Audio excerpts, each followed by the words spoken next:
Hey, in this video, I'll show you how to fix the TikTok 4-digit code or OTP not working or received on TikTok. So maybe you go on to TikTok and you want to log in via an phone, email, or user. You click this option, and when you type in your phone, you're not getting a code.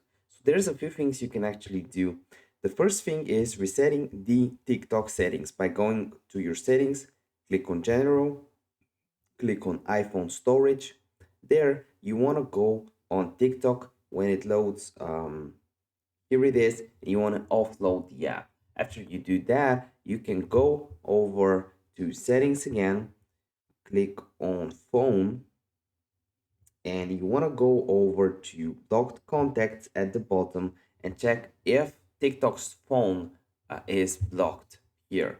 If not, maybe you might have some issues with your internet connection. You can try and maybe restart your phone or with your LTE connection or something like this. But yeah, you should find it somewhere in your messages. If this video helped you out, give it a like. If you have any questions, comment them down below. I'll try to help you out. See you in the next video.